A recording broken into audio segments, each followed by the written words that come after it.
What do you do on Sundays?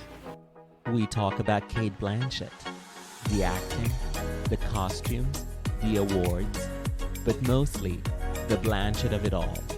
Oh, I'm not acting. You think this is a love affair? I saw you, Erica. Meeting in the middle. This is Sundays with Cate, and I'm your host, Murtada El Fadl. Hello and welcome to a new episode of Sundays with Cate. This is your host, Murtada El Fadl, and I am with my guest for this I'm Not There episode, Chris File. Hi, I am here, however. I'm so excited. I'm not there. I'm excited to have you, Chris. I'm so excited to be here. I'm so happy that you asked me. Well, of course. You were top of my list. You were right behind Cate. You know what? I think that's probably the greatest compliment I've ever had in my life, to be second in line to Cate Blanchett. So I will take that and run with it. So before we start talking about I'm Not There, can you tell our listeners about you and what you do? I'll let you tell them what you want to tell them. Hi guys. I'm Chris File. I'm a writer and I'm a podcaster. Murtada and I both write at the Film Experience. I also co-host This Had Oscar Buzz. It's a podcast with Joe Reed. We talk about movies that were campaigned for Oscar but didn't get any Oscar nominations. Famous Cate episodes that we've had so far. We've talked about The Missing. We've talked about The Gift. Oh, yes. Well, we'll be discussing Truth. So I will be discussing Cate monologuing in that movie. One that features much more of her than I'm Not There. But yeah, so yeah, that's a recent one. Me. Which is funny because Cate had a lot of like This Had Oscar Buzz movies between Elizabeth and The Aviator. Yeah.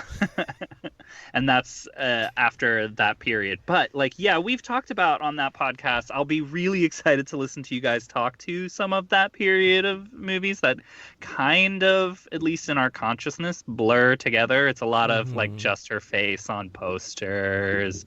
We're talking about the Charlotte Grays, the Veronica Guerins. But yeah, so I'll be excited to hear your guys' take on those movies. She's always the titular character. Yes, yes. Elizabeth and Oscar and Lucinda. But I'm Not There actually sort of realized the promise of its Oscar buzz was a nomination for Cate. So you guys can talk about her, so which is why it's exciting to have you here talk about this movie. And why did you choose to talk about this movie, Chris? Okay, so you gave me a couple of options, and this one was right there on the list. And there were some other good titles in there, but part of the reason I chose this one is it's an interesting performance of hers to discuss, because at the time there was a lot of discussion back and forth. Like it's certainly not a movie for everybody. It's not going to be a performance for everybody, and it feels gimmicky to some people. And I think the movie itself to a lot of people doesn't register. And it's very strange and abstract, and it's doing a lot of different styles and to essentially assess Bob Dylan, who is really, really difficult to distill down into one thing. But I guess the reason I chose it is I am actually one of the louder fans of this movie. I like this movie quite a bit. I love her in it. So it was a little bit of let me get on mic and defend this movie. And definitely defend the performance that's like so slippery and tricky to discuss in a way that doesn't reduce it down to a gimmick, or the fact that like she's just playing a man and it's this like one of her more stylized performances. That's definitely why I went to choose this movie. And it also allows us to discuss Todd Haynes a little bit as well. Yes. Because this is usually the one when people are like saying their favorite Todd Haynes movies that everybody offers as their least favorite. I like to think that there is no least favorite Todd Haynes movies. He only does great movies.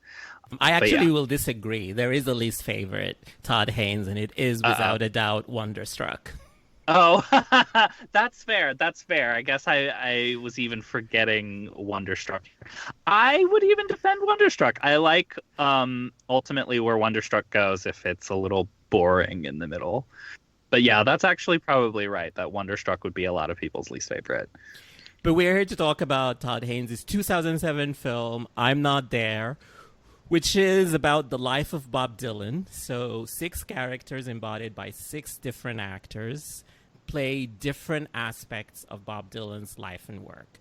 So the 6 are Ben Whishaw, Christian Bale, Richard Gere, Marcus Carl Franklin, Heath Ledger, and Cate Blanchett. I think that's all 6, yeah. So she is Jude Quinn, who is a riff on electric guitar 60s, sort of counter-revolutionary Dylan. So this is the time in his life after he went electric and was no longer a folk singer. In fact, that's the first introduction of the character played by Cate is in that famous concert. I think it was in Newport somewhere where Dylan came out and sang with an electric guitar. And the introduction is very funny, and it sort of sticks because the band, including Jude, have machine guns and they kill the audience, which is like a sly bit of comedy from Todd Haynes there. So the film came out in 2007. It's very famous in that it's the same year that Cate also played Elizabeth. So in the sort of like Cate lore, in these 2 movies are sort of always put together because they came out around within weeks of each other. I think one was October, one was November. And it gave her a lot of notices and press about her range. Like, she can play Elizabeth and Bob Dylan in the same year. So if nothing else, it added to sort of that aspect of her career as sort of, quote unquote, the best of her generation because of her range. And, like, I mean, I guess in the grander sense, what she does in I'm Not There could be a finger quotes stunt in terms of when you're looking at a career, because she's playing a man, a very famous man, at one of his most idiosyncratic times. I mean, Todd Haynes even says that he wanted to cast a woman, and I guess I forget whether or not Cate Blanchett was the person he had in mind, but for this role to kind of give the audience a sense whether or not they know Bob Dylan. I mean, to say you're a Bob Dylan fan is like a whole other level, because then you'll have the hardcore Bob Dylan fans like really jumping down your throat. But to give like an even unfamiliar audience a sense of how much of like this kind of revolution, this idea of not wrongness, but, you know, going against the grain of what an audience is expecting. And that's why he cast this era of Bob Dylan as a woman. So to answer your question, that the character of Jude was always conceived for an actress, but it wasn't conceived with exactly Cate in mind. That came in later. I think one of the things when I was reading about the film that to me was interesting, that she sort of said that when she was offered the part, it was because she was tasked with inhabiting the silhouette of 1966 Dylan. Because that was sort of a really iconic silhouette, but Haynes wanted to give it a sort of an ironic read and not just cast somebody who looks like him, but somebody who's so markedly different, but so complete different gender. And so that's more of an ironic take on that very famous era of Dylan. Yeah, and it gives you kind of an idea of the subversion of what he was doing at the time too. It's so interesting. Like, that's interesting to say that like she was tasked with really embodying what his silhouette looked like at the time, because like as much as people want to call her portions of the movie a stunt, it does feel like the closest, you know, it's the one that looks the most like Dylan and like sounds the most like Dylan of any of these. Like Heath Ledger is not trying to really embody anything other than like when Bob Dylan was like a super famous Dylan, or an idea of what his fame was like, you know. And like obviously you have Marcus Carl Franklin, who is a completely different race playing Bob Dylan, and like Richard Gere, who looks nothing like Dylan either and is essentially like Richard Gere in hobo gear. Like, so it is interesting to me watching this movie that like she feels like the one that's closest to a true like what you would see in a more traditional biopic of Bob Dylan, of like, you know, you want to chase what the artist looks and sounds and like moves like. You want more mimicry. And you asked for my time? Mr. Quinn, we really do need you. Listen, I know more about you, right, than you will ever know about me. You think I give a crumpet what you write in your lousy paper? Now, I don't need to look to someone else, man, to tell me I'm good. Slaughter me for all I care. I refuse to be hurt. Let's talk about the performance. So I know you've brought up that a lot of people think of it as mannered and gimmicky. To me, I sort of like, you know, I rewatched the film again to talk to you. But what I remembered before is sort of a lot of images of her walking. So I think to me, the performance is very physical. So to what you were talking about, like she got Dylan's mannerisms, the way she talks, the way she walks, I meant, or just sort of like he's so restless. It's such a physical performance. So her interpretation of Jude is very restless, somebody whose body is never still.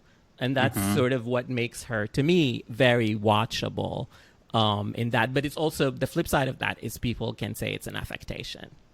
Right.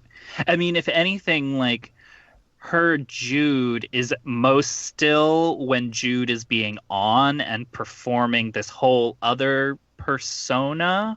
Like you get the sense of a real Jude and the Jude that Jude projects for the cameras, basically. Because a lot of Jude's footage is Jude being interviewed or Jude monologuing to the camera, and we are essentially like the interviewer to Jude.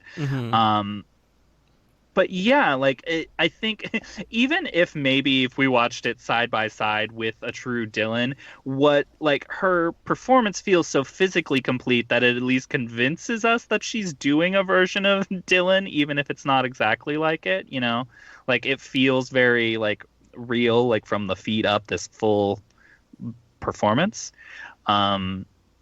I don't know. There's also a certain part of her performance, too, that, like, makes it a little bit more wowing, that the movie is truly, like, built on artifice, and all of the different Bob Dylans have their own, like, assigned style that the movie goes into, like, completely different cinematic styles. And, like, you know, Jude's is very, like, black and white documentary style for the most part, like the is it No Way Back was the documentary at the time with Bob Dylan. Don't Look Back.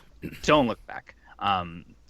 But like at the same time, like yes, it is true that the movie is doing all of these different like kind of flashy things that like are very apparent to you, and like some might say pretentious or some might say artificial.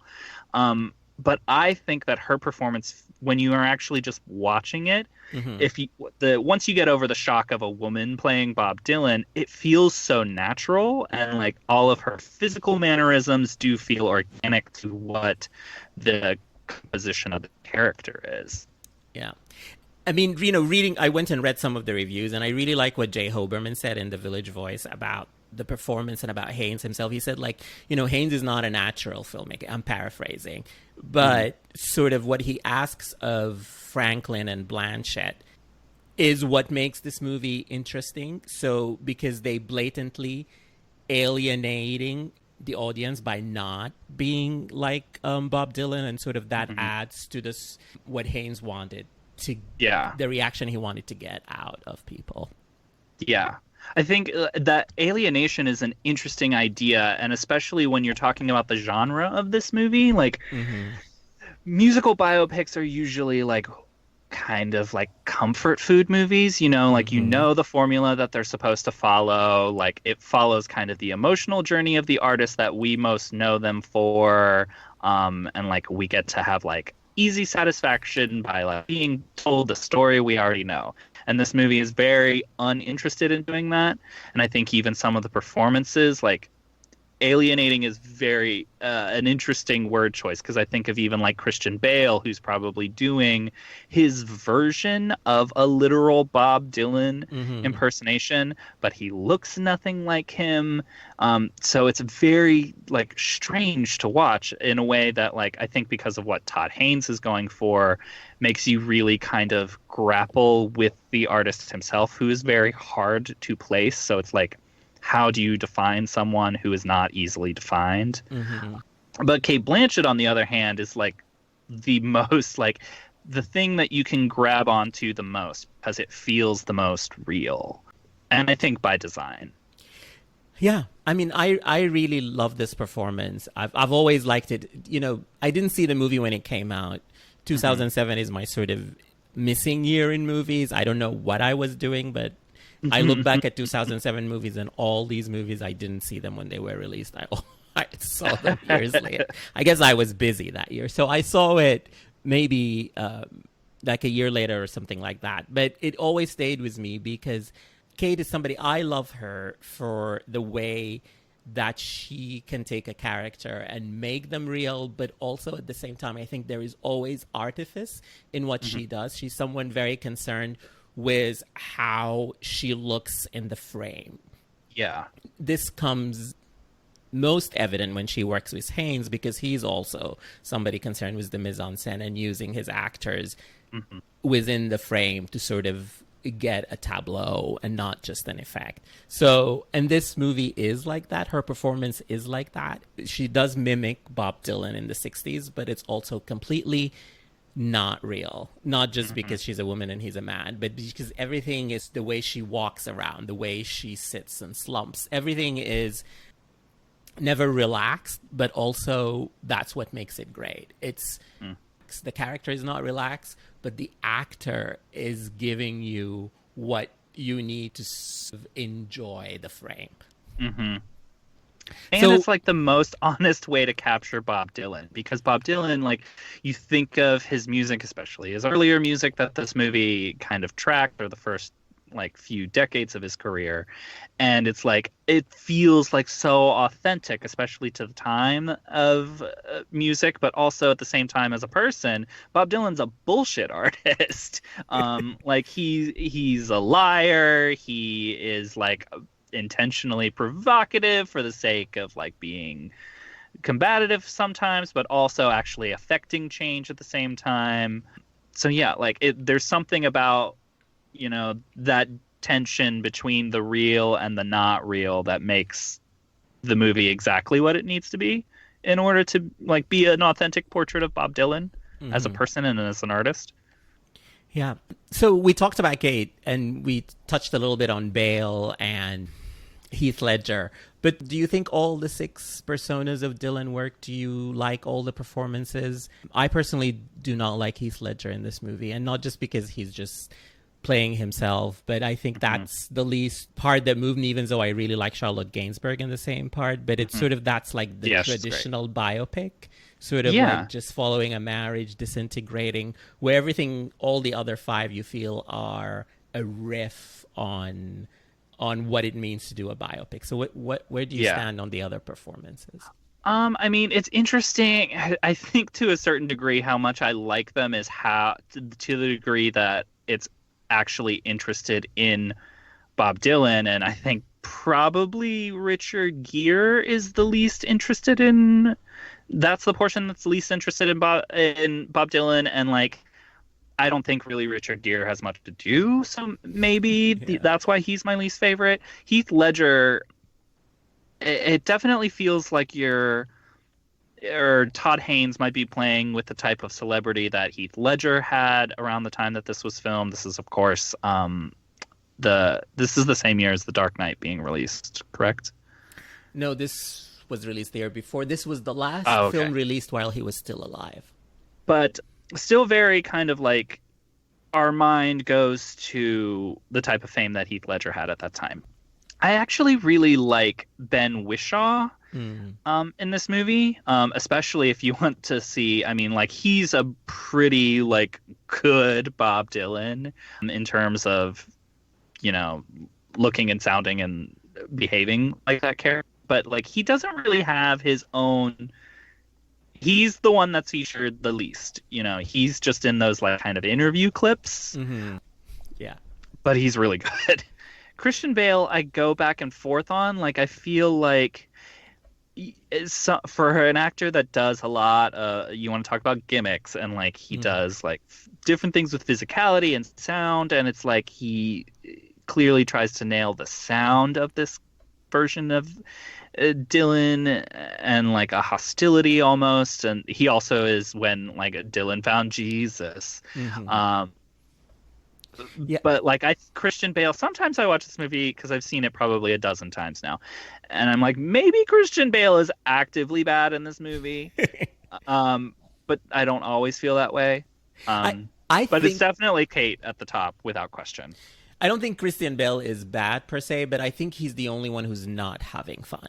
Like, I think Christian Bale is not in I'm Not There. Christian Bale is in a straight biopic of Bob Dylan directed by Tom Hooper. Yeah, he's in like Michael Mann's Bob Dylan biopic or something. He definitely is the one that's like, as much as this movie is a bunch of different movies, he's in his own movie.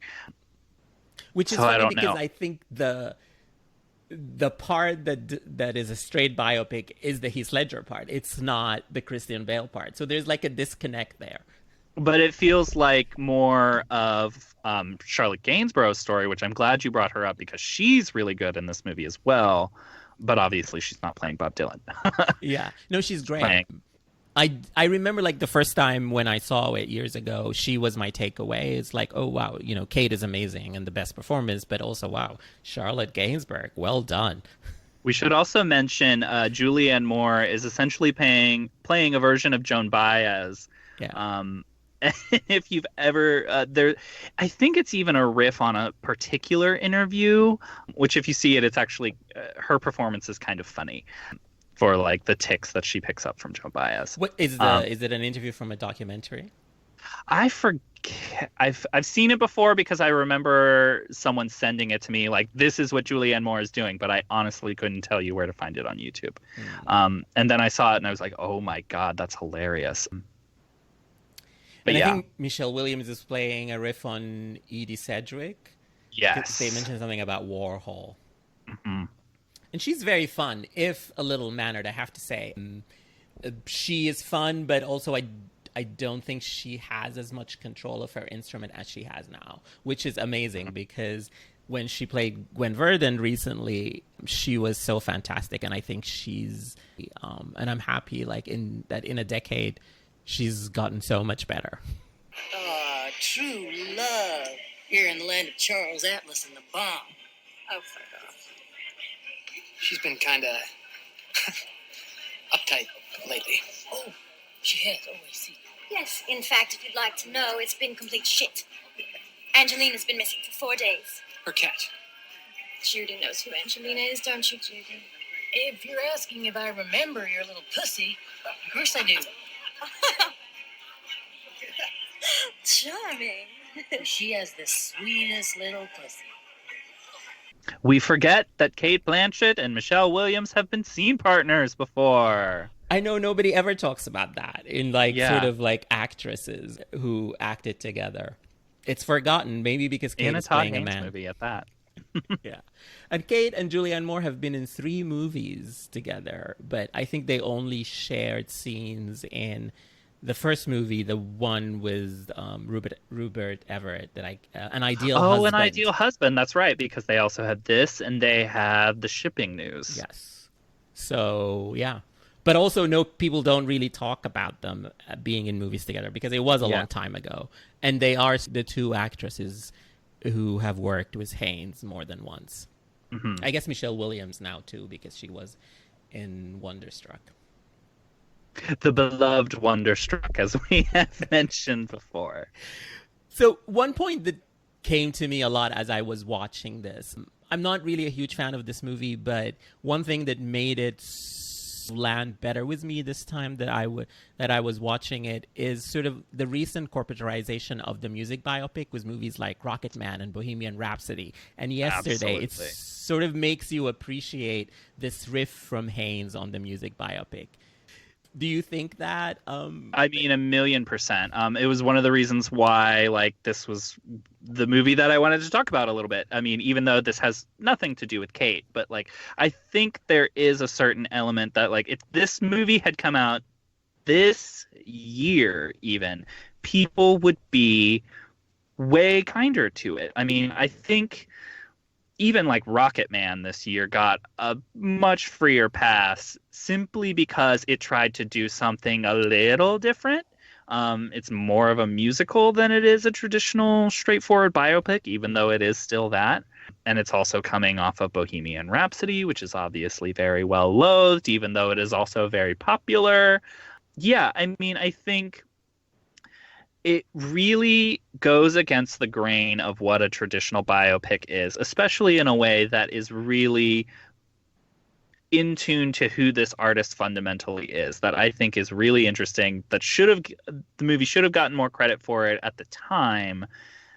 But I think if people revisited now, they would definitely appreciate that more about it, because we've grown more and more weary of these type of biopics and they're not going away. Yeah. So yeah, I mean, I hear that they're doing a yesterday like with the music of Prince. So, I have not heard that, but please, we already have not just Purple Rain. We have Prince concert movies. We don't need that. I wanted to talk to you a little bit about, can we make a case for this being Cate's best performance? Because I think if you just take her part, it works as a whole. Like, I don't think the whole movie works. And maybe this is where you can tell me why you think it works. But before we get there, can you make a case for this being her best performance? I mean, I think somebody definitely could. I don't think I would be the person for it, because, I mean, I would probably jump towards, like, Carol. Mm-hmm. But I definitely think it's up there. It's probably in her top 5, if not close to her top 5. I don't think she's a performer that we associate with risk, and it's definitely her riskiest. Like, you can definitely sense her as a performer not taking, I mean, of course, by the mere concept of it is Cate Blanchett playing Bob Dylan, it is essentially risky, but like, you can see her really going all in on that and not making the easy choices, and like still being the kind of performer that we know her to be, that like she can be powerful and confrontational and vulnerable, and particularly this is probably the version of Dylan that we see that is the least vulnerable, and she still finds those things, and that she chooses to find them. I think you can definitely say it's her riskiest performance. I think, when we're talking about risk, I think that Cate doesn't get as much credit for risk, but like, I think her riskiest performance is Blue Jasmine, because performance is so big and huge and mannered, and that could have, like, she could have fallen flat on her face on that. Instead, she succeeded.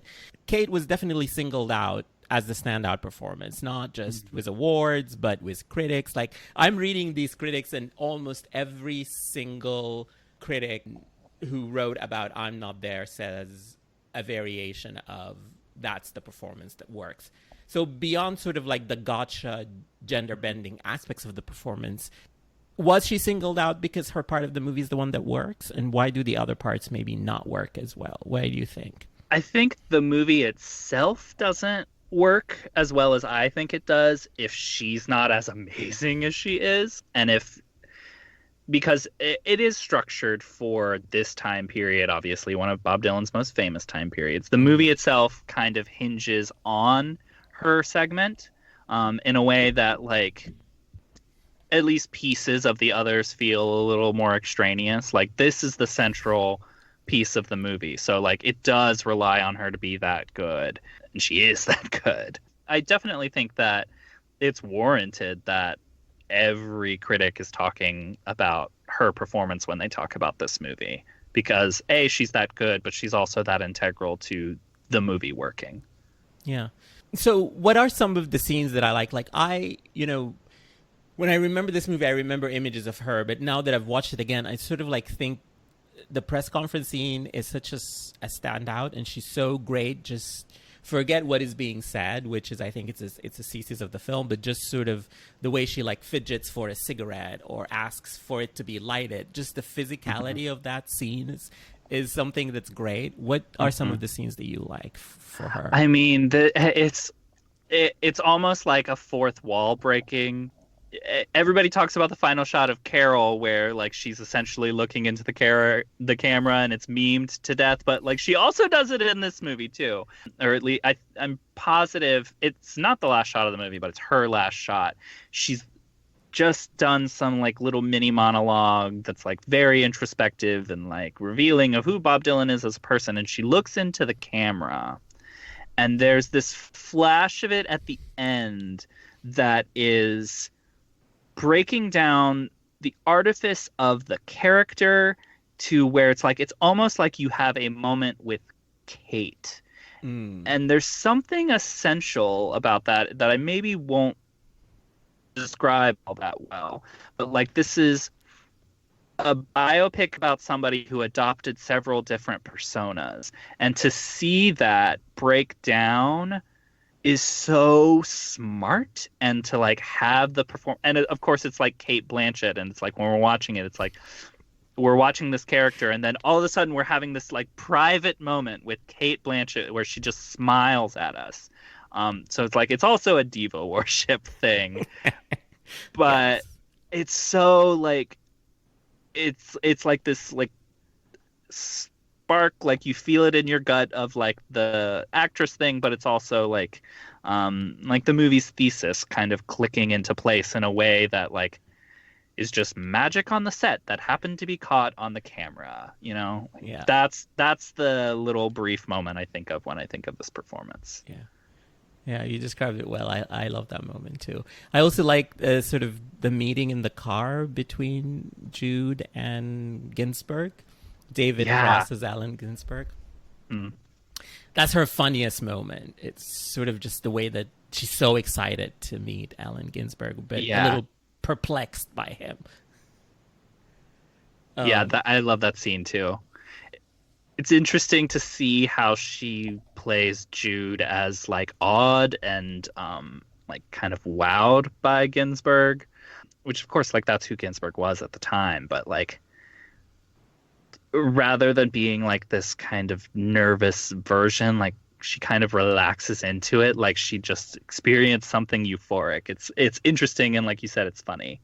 This performance is funny. Like she doesn't get enough credit for how funny she is, and she's funny even in this movie.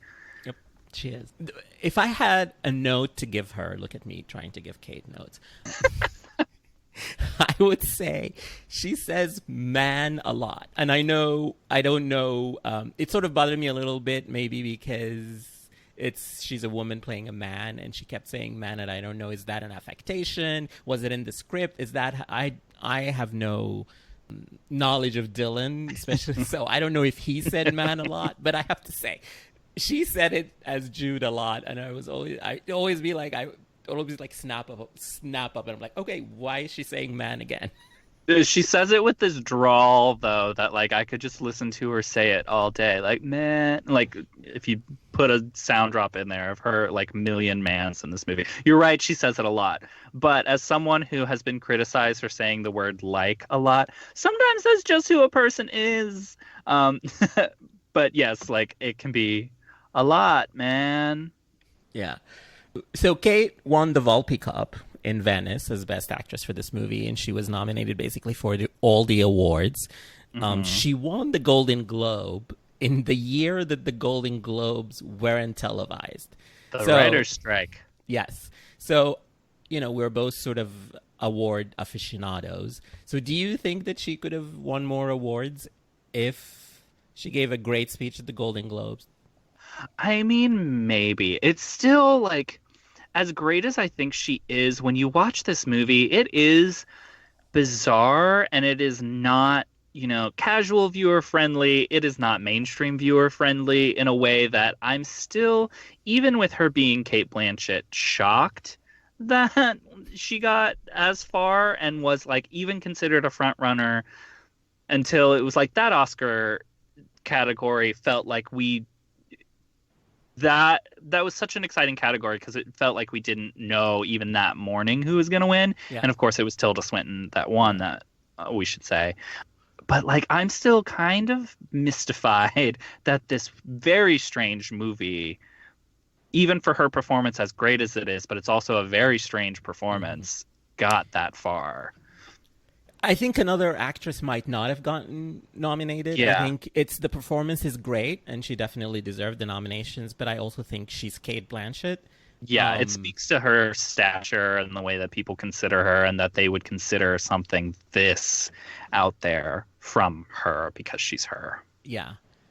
And, she won the Indie Spirits, and she gives good speech, but this is one of my favorite speeches of her because it's not funny, or she didn't make any sort of big proclamation or anything, but she made her speech about Todd Haynes, and she sort of said that everybody owes a great debt to him because of his body of work, and he's always been independent. And that's sort of like, you can sort of see the affection between them, which is why it's one of my favorite of her speeches. It's deeply wonderful. Independent spirit. Well, I guess it's not just where the money comes from, it's the creative thinking behind it. And I think we all owe a great debt of thanks to not only this film, but Todd Haynes' body of work, which has always been independent. And she's right, damn it. She is. One other thing I wanted to talk about, people always talk in the media about her being one of the best actors ever. So, and I think a lot of that has to do, like I mentioned earlier, with the fact that she released this and The Golden Age within weeks of each other.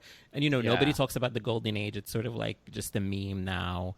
You ask me, that's the one that's the affectation. That's the one that is, the gimmick. I love her, and I love her in that.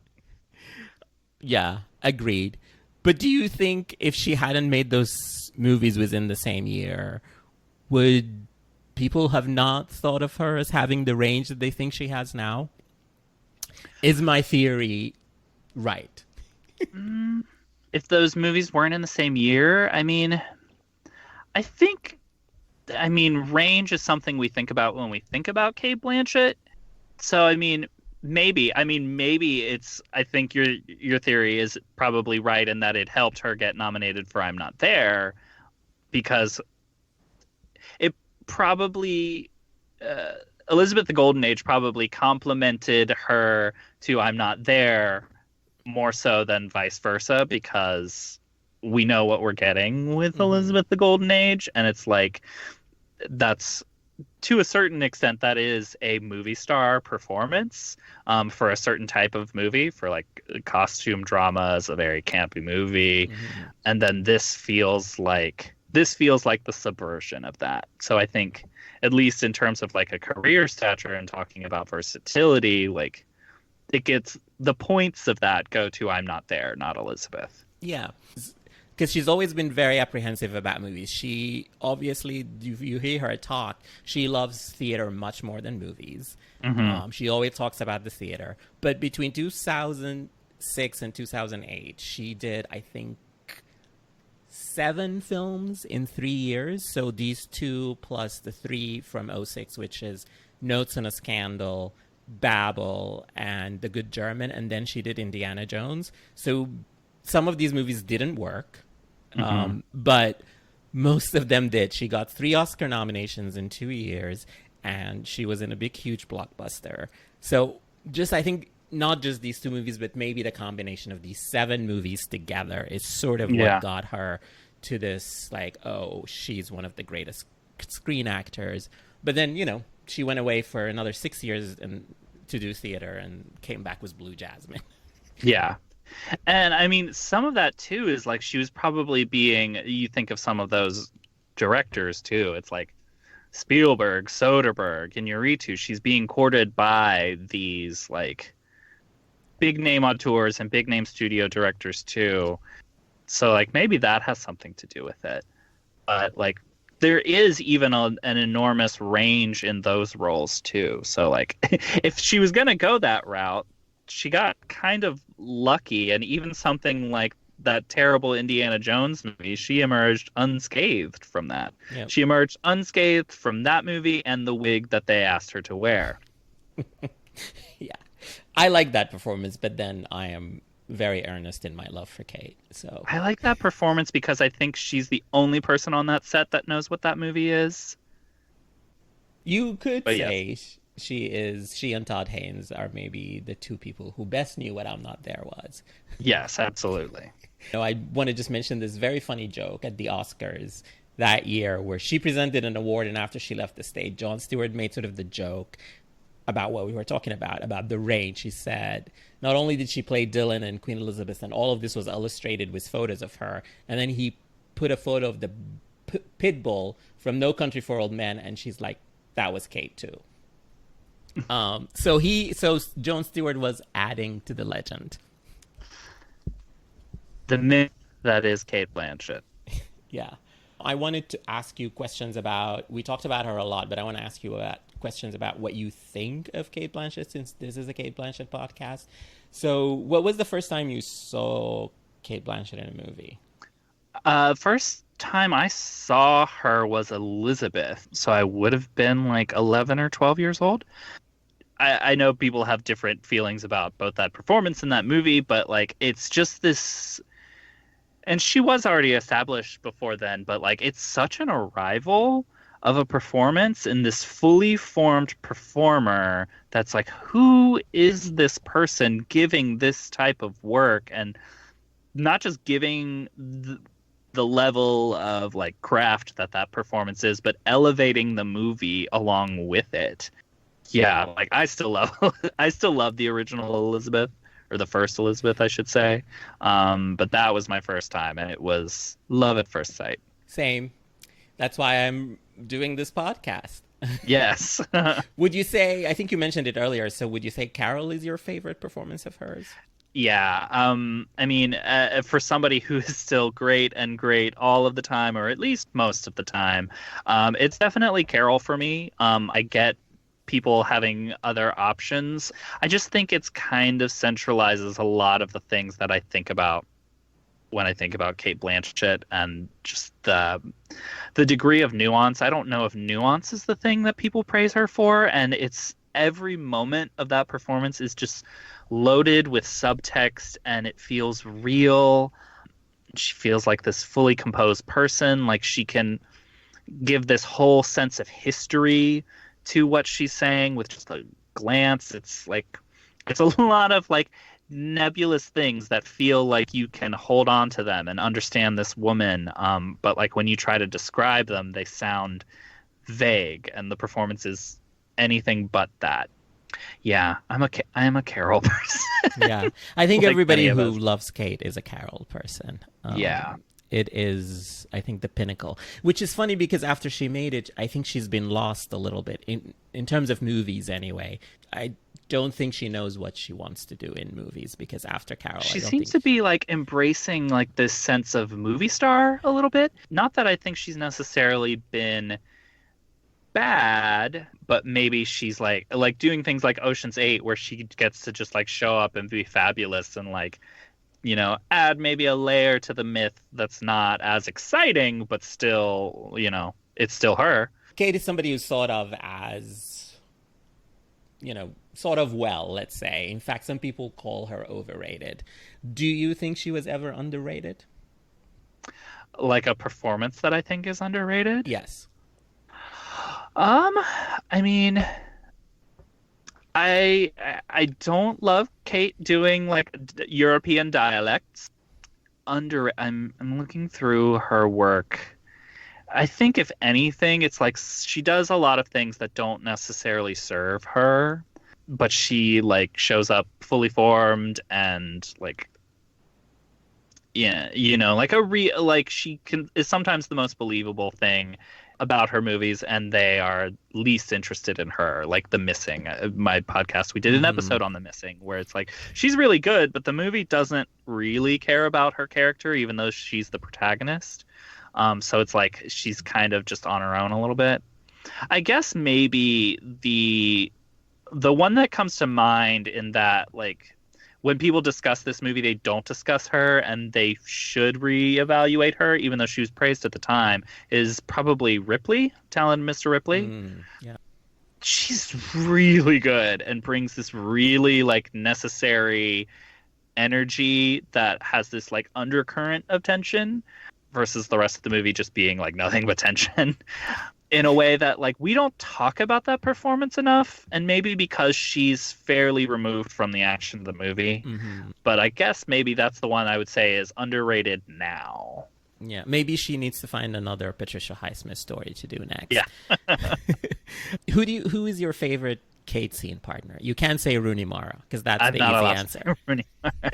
You know what? I will say, just for the sake of having this answer, my favorite Cate partner is herself from Coffee and Cigarettes, or Cigarettes and Coffee, whatever that movie is called, where she plays her own twin. Coffee and Cigarettes, the Jim Jarmusch movie that's like skits, basically, or sketches. She's great in it, yeah. Yeah, Cate's best scene partner is herself. Yeah. That's a great answer. That's the right answer. Who would you like to see her work with? Oh, man. That she hasn't worked with already? Or it can be a repeat, whatever you like. I mean, I will always want to see her be in more Todd Haynes movies. I would like to see her work with a female auteur like a Tamara Jenkins that could bring out the notes in her that are really funny. I think she has like a natural sense of humor, even in something like I'm Not There, that just like happens sometimes, versus the times when she's like trying to be funny or making a character choice that's like is maybe like on the more forceful end of some of the things she's done. But I would like to see her do a more like understated, like dramatic comedy that could just like bring out those natural notes. Yeah, I would like definitely to see her in more comedies too. Is there a cultural perception of Cate that you like, or one that you are annoyed by? I love, and I mean, maybe this is just like the first thing that comes to mind, like powerful, like fashion Cate. Yeah. Like whenever she has a really great red carpet and people lose their minds over it, for whatever reason, like she keeps bringing it all the time. Like my mind goes to that Oscar dress that was like the blue petals. You know which one I'm talking about? But like people always like seem to be she at least chooses things that are surprising or like opulent in a way that like gets people excited. And yeah, I don't think we talk about Cate Blanchett enough as a fashion icon. Yeah, I think no big an authority than Sandy Powell has called her the best person who knows how to wear clothes. So I also like red carpet Cate, and I think my favorite is the Cannes dress for the premiere of Carol. Oh my God! Very dramatic with the Cannes steps. She knew what she was doing. She stood and posed every 2 seconds. It took her a long time to walk those steps while Todd and Rooney just ran up. They were like, "Get me out of here." She said, "I'll be right there." And she's like, "No, I'm creating a moment. Wait for me, or don't wait for me." Is there anything else you wanted to say about I'm Not There?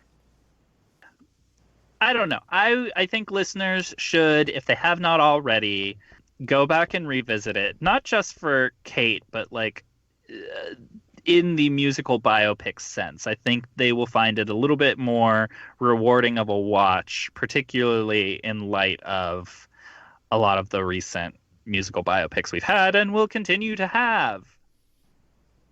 So yes, go back and rewatch the movie. And then you can still tell me I'm wrong, but just give it another shot. Yes. Thank you so much, Chris, for coming. Thank you for having me. Do you want to tell our listeners where they can find you and your work? Yeah, again, I'm Chris Feil. I write regularly at The Film Experience. You can follow my podcast. It's This Had Oscar Buzz. We are on Apple Podcasts. We are on Google Play, Stitcher. Our Twitter account is had_Oscar_Buzz. And my Twitter account is ChrisVFile. That's FEIL. And you can find me on Twitter at ME_says and follow the podcast at Sundays with Kate. And until next time, thank you for listening.